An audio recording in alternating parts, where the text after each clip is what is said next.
పాపిస్టి పాకిస్తాన్ తాను చేసిన పాపమే తన దేశాన్ని దహిస్తుంటే ఆ నెపం భారత్పై వేయాలని చూస్తోంది.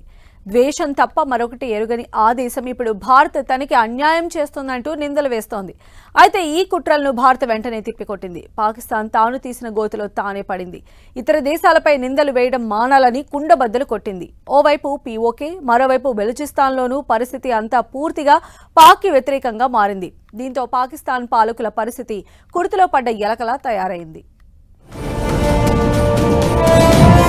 రివర్స్ కొట్టిన పాక్ పాపం. తాను చేసిన పాపమే పాక్ ని తగలబెడుతోంది.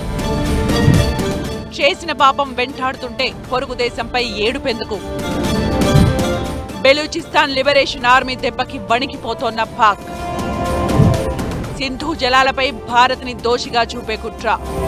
పాకిస్తాన్ ఎలా ఆవిర్భవించినా సరే ఆ తర్వాత దాని వైఖరితోనే ఆ దేశం నిరంతరం మండిపోతోంది.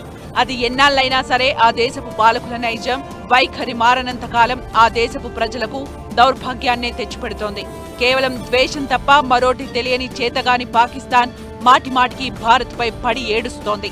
ప్రతి ఏటా ఏదో ఒక కుట్ర చేసి భారత్ లో ఉగ్రదాడులు చేసే పాకిస్తాన్ కి 2025 మర్చిపోలేని సంవత్సరం. పహల్గాంలో అమాయకులను పొట్టనబెట్టుకుని పాక్ కి ఆపరేషన్ సింధూర్తో మాడు పగలగొట్టింది భారత సైన్యం. అంతేకాదు సింధు జలాల ఒప్పందం నుంచి బయటికి వచ్చేసింది భారత్. దీంతో సింధు నది పరివాహక ప్రాంతంలో మనం ఇష్టం వచ్చిన ప్రాజెక్టులు కట్టుకునే వెసులుబాటు దక్కింది. అంతర్జాతీయ చట్టాలకు అనుగుణంగానే మన దేశం ఇరిగేషన్, విద్యుత్, తాగునీటి అవసరాల కోసం ప్రాజెక్టులను కట్టుకుంటోంది. రాబోయే 2 ఏళ్లలో దేశమంతా నీరు అందుబాటులోకి వచ్చేలా ప్రణాళికలు సిద్ధం చేసింది.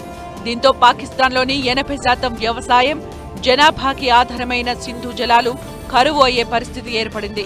దీంతో పాక్ పాలకులు బీరాలు పలకడమే కాకుండా ఇండియాపై యుద్ధానికి వస్తామంటూ ఊదరగొడుతున్నారు. అప్పుడెప్పుడో 60 ఏళ్ల క్రితం కుదిరిన ఒప్పందం ఇప్పుడు కూడా అమలయ్యేలా చూడాలంటూ వరల్డ్ బ్యాంక్ ని వేడుకున్నారు. అయితే వరల్డ్ బ్యాంక్ కూడా ఇందుకు అంగీకరించలేదు. ఇది పాక్ ఊహించని దెబ్బ. ఇక వెంటనే అదేదో భారత్ చేయకూడని అన్యాయం చేసినట్లుగా శోకాలు పెట్టడం ప్రారంభించారు. అయితే భారత్ మాట ఒక్కటే, నెత్తురు నీళ్లు కలిసి ప్రవహించడం కుదరదు. పాక్ ఆక్రమిత కశ్మీర్పై మాట్లాడితేనే చర్చలుంటాయని, ఈ విషయంలో డిస్కషన్ అనవసరమని ప్రతి వేదికపైన స్పష్టం చేస్తోంది.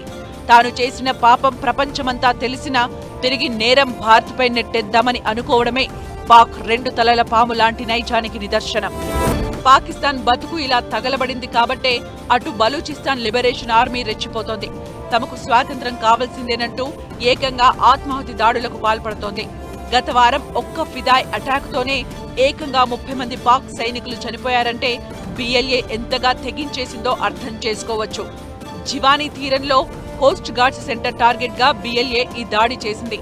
పేలుడు పదార్థాల ట్రక్కుతో క్యాంపును పేల్చివేసిన అనంతరం సాయుధ కమాండోలు లోపలికి చొరబడి జరిపిన కాల్పుల్లో 30 మందికి పైగా పాక్ జవాన్లు బలయ్యారు. చైనా పాక్ ఎకానమిక్ కారిడార్ పరిధిలోని అత్యంత కీలకమైన ప్రాంతంలోనే ఈ దాడి జరగడం గమనార్హం. దీంతో పాకిస్తాన్తో ఆర్థిక బంధం పెట్టుకుని తాను బలపడాలనే చైనా వ్యూహం కూడా ఇక్కడ బ్రేక్ అవుతోంది. ఈ దాడిపై పాక్ ప్రభుత్వం నోరెత్తితే ఒట్టు. బలూచిస్తాన్ ప్రావిన్స్ కు పూర్తి స్వయం ప్రతిపత్తి కల్పించాలని, తమ ప్రాంతంలోని సహజ వనరులపై తమకే నియంత్రణ ఉండాలనే డిమాండ్తో బిఎల్ఏ దశాబ్దాలుగా పాకిస్తాన్ ప్రభుత్వానికి వ్యతిరేకంగా సాయుధ పోరాటం చేస్తోంది. పాక్ దళాలను ఆక్రమణదారులుగా అభివర్ణించే ఈ సంస్థ తమ పూర్తి స్వాతంత్ర్యం సిద్ధించే వరకు దాడులు ఆపబోమని స్పష్టం చేస్తోంది. ఇదే ఇలా ఉంటే పాక్ తాను ఆక్రమించిన కశ్మీర్ రోజురోజుకు రావణ కాష్టంగా మారుతోంది. గత నెల నుంచి ఇక్కడ పాక్ కి వ్యతిరేకంగా నిరసన ప్రదర్శనలు సాగుతూనే ఉన్నాయి. వందలాది మందిపై పాక్ సైన్యం దాడులు చేస్తున్నా లెక్క చేయకుండా తమ గళం విప్పుతున్నారు ఇక్కడి పౌరులు. వీటిని అణచివేసేందుకు పీఓకే ప్రభుత్వం జమ్మూ కాశ్మీర్ జాయింట్ అవామీ యాక్షన్ పై నిషేధం విధించింది. అయినా సరే వేలాది మంది పాకిస్తాన్ కు వ్యతిరేకంగా నిరసనలు చేపట్టి పీఓకే పాక్ లో భాగం కాదని తేల్చి చెప్పారు. పరిస్థితి ఇలా ఉంటే పాక్ పాలకులు మాత్రం తామేదో అన్యాయానికి గురైనట్లు మెడలో విక్టింగ్ కార్డేసుకుని ఊరేగుతున్నారు. అయినా వారి పప్పులేం ఉడకకపోవడంతో ఏడ్చిగ్గా గోలు పెడుతున్నారు.